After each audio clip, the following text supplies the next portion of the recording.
Welcome to the Keeten Library, or otherwise known as Jeff's Basement. Today I'm here to talk to you about American Ulysses by Ronald C. White.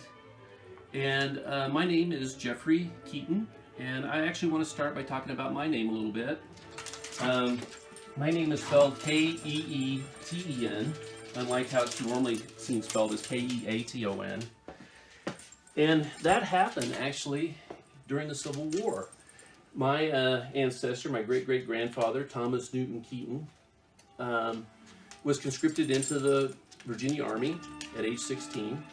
So he fought for the Confederates. And family lore has it, that he had an argument with his older brother, John Henry Harrison Keeten, who was a major in the Confederate Army. And so when he enlisted, he changed the spelling of the name to K-E-E-T-E-N. And to this day, that's how we spell our names. So I know when I ever run into someone who has our spelling that I'm actually pretty closely related to him. But he fought in several engagements, got dysentery, probably saved his life because he wasn't at Gettysburg. On the other side of the family, I have a great-great-grandfather named Robert Campbell Ives, who joined up with an Iowa regiment, marched all the way down to Arkansas, and got himself shot in a cornfield down there.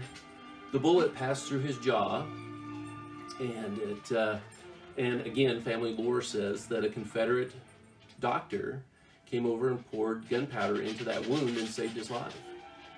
For the rest of his life, he wore a beard to cover up the damage to his jaw. He also was a sheriff at Wamega, Kansas, and we have some letters that talk about him going after men who needed to be brought into justice. So he did a little bit of bounty hunting as a sheriff, and so he was the real deal. So I want to start with a quote from the book, which is how I start all my reviews. This is about in how Grant looked and how people looked upon him. Grant moves with his shoulders thrown a little forward of the perpendicular, his left hand in the pocket of his pantaloons, an unlighted cigar in his mouth, his eyes thrown straight forward, which from the haze of abstraction that veils them, and a countenance drawn into furrows of thought, would seem to indicate that he is intensely preoccupied. The soldiers observe him coming and rising to their feet, gather on each side of the way to see him pass. They do not salute him, they only watch him with a certain sort of familiar reverence. Now, the interesting thing about Grant is he never dressed with the trappings of his rank. In fact, a lot of times he could have been taken for a private, except when you got a little closer and you could see the stars on his shoulders. And then it didn't take you very long to realize that you were, in fact, in front of Ulysses S. Grant. Even when he went to see Robert E. Lee at Appomattox, he was all dirty, and here was Grant, here was Lee and all of his trappings, and he looked incredible. And then Grant comes in smelling like the battlefield, but that was Grant. I've always had a good impression of Grant. I've always known about his shortcomings. People talk about his failure before the war, that he was a drunkard, that he was a butcher on the battlefield, and later that he was the president of a corrupt government. Now, Ronald C. White is the first biographer to have access to 33 volumes of Grant's papers, all 33 volumes. So this is the most up-to-date biography you can get right now. Now, White takes on those inadequacies, and even though there is some basis of truth for anything, he proves that it's largely untrue, a lot of the things that were said about Ulysses S. Grant.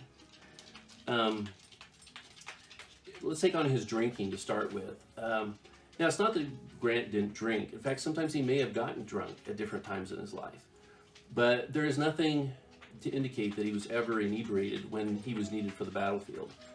And even any time that Julia, his wife, Julia Dent, would come to see him, people would think that she was there to help him with his drinking, when in fact, what she was there for was to help him with his loneliness.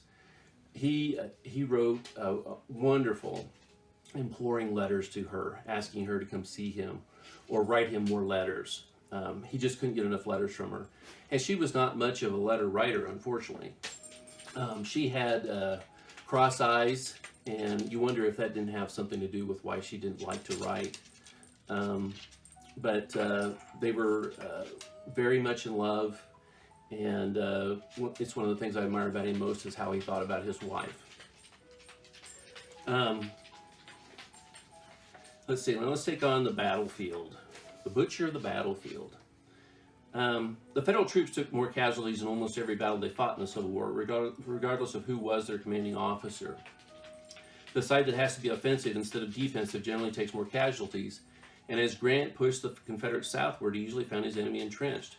When Grant was given the command of the Army of the Potomac, he was the last in a long list of commanders who were fired for either bad results or a lack of results. One thing Abraham Lincoln knew was that he needed Grant. Despite the thicket of criticism came fast and furious against him from those with thwarted ambition or those that were green with jealousy. But Abraham Lincoln, you can see him back over my left shoulder here, he said, "I need the man, he fights." And after going through a series of commanders that he just couldn't get to attack and push the Confederates backwards, Grant and his other Western commanders, Sherman and Sheridan, all did a very good job of continuing to attack and keep pushing the Confederates back. Now let's talk about his time as president, comes much later. His administration was rocked with scandal, there's no doubt about that. Questions were even asked about his own honesty. The problem stemmed from the fact that Grant packed his appointments with close friends, people he trusted who also were far from the best qualified people for the job. Bribery, graft, and corruption charges at times made it difficult for him to administer his duties.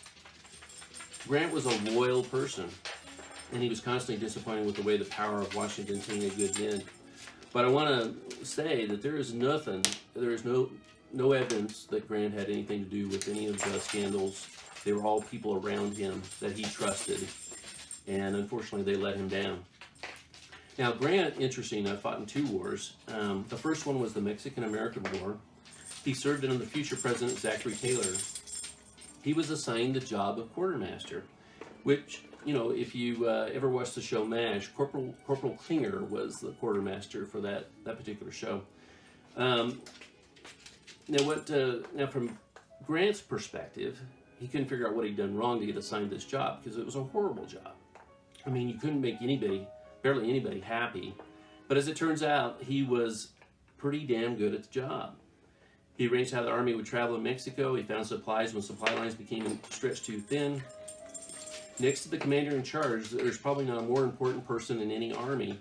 His time as quartermaster served him well in the Civil War when he found himself in the role of commander. He not only had designated the battles to be fought, but was able to make sure his men would be well fed and supplied in the process. A full belly should always be part of the tactics of any commander in any war. As the war progressed, the Confederates were fighting on empty bellies more than they were with full ones, which not only weakened their ability to fight, but also affected their morale.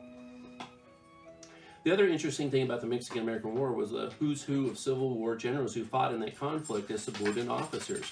Besides Grant, there was Robert E. Lee, Stonewall Jackson, Jefferson Davis, George McClellan, James Longstreet, George Meade, Ambrose Burnside, William T. Sherman, and P.G.T. Beauregard, just to name a few. Now, if we flash forward to the Civil War, these same men found themselves fighting against each other in the 1860s. People identified more closely with their home state then than they did with their country. Most of the men went the way their state decided to go. James Longstreet was a groomsman at Ulysses S. Grant's wedding. After Stonewall Jackson was killed, Longstreet became the number one man for Robert E. Lee on the Confederate side. This wasn't an unusual story, as too many families and friends found themselves split by their divided loyalties. The officers on both sides all knew each other well. They went to West Point together. They fought in Mexico. When an officer was killed, both sides mourned his passing. There are a lot of things I like about Grant. One is his complete devotion to his wife, the respect he always showed her, and also the respect he showed the wives, daughters, and mothers caught in the middle of the war. I like that he pursued the enemy relentlessly when others would have stopped to contemplate, hang up their garlands, or lick their wounds. He turned south when other Union generals who had preceded him had turned back north. The men from out west, Grant, Sherman, and Sheridan, proved to be the fighters for which Lincoln was looking for. Grant was loyal to these men. He looked upon Sherman as a brother and Sheridan as a son. When he finished his 2 terms in the White House, he took Julie on a 2.5-year trip around the world. He read voraciously the whole time, with favorites being his friend Mark Twain, his old favorite from West Point, Walter Scott, and of course the Odyssey featuring his namesake. As they traveled, he and Julia often read out loud to one another, and I believe that more relationships will benefit from sharing reading experiences like that. Last but not least, when he discovered he was dying from throat cancer, he loved smoking cigars, which certainly contributed to his demise. He decided that he needed to write his memoirs to make sure that Julie and his kids had enough money. He lost a fortune over the years trusting the wrong people. It was the Gilded Age, and too many men found themselves broke from investing in blue sky with the hopes of making a fortune. It sort of reminds me of the tech bubble when so many people felt stupid watching other people get filthy rich. Unfortunately, just like in the Gilded Age, many of the companies that looked like good investments in the 1990s were built on thin air and promises. Grant did not want to leave his family destitute. He wrote like a fiend every day, regardless of how well he felt. There were some who speculated that writing his memoirs was the one thing keeping him alive. His battle tactics, which he fortunately wrote about extensively. White supplies a flurry of great maps showing his key battles, are still studied for their speed, flexibility, surprise, concentration, and most importantly, their audacity. Grant is, to say the least, an unusual man. And I wanted to show you in the book, Ronald C. White actually supplies these just fantastic maps. I'm a map person, so I just love these. This is the Siege of Vicksburg. You can see it gives a detail of where all the commanders are placed, Confederate and Union. And so you can actually see how the battle proceeds and what happens with it. And there are maps throughout this book with this, and also a lot of great photographs. And some of those photographs are ones that I've never seen. And then his memoirs, which are considered a masterpiece, as I said. I happen to have this Library of America edition of it, and I have a little quote here that I held out that I wanted to share with you that talks about how he looked on criticism, since he faced a lot of criticism while he was commanding the forces of the Union Army. He says, "But my latter experience has taught me 2 lessons. First, that things are seen plainer after the events have occurred. Second, that the most confident critics are generally those who know the least about the matter criticized," which is very true. I mean, there was people who were telling Lincoln these stories about what happened at Vicksburg or at Fort Donelson, and were hundreds of miles away from the place at the time that happened.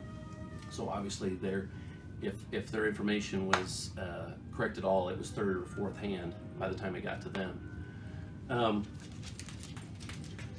So, kind of wrap things up here, Ronald C. White has done a wonderful job writing an engaging biography that brought Grant out from beneath the shadows of his slouch hat so that we can see his twinkling blue eyes, shake his hand, and say thank you, sir, for preserving our Union.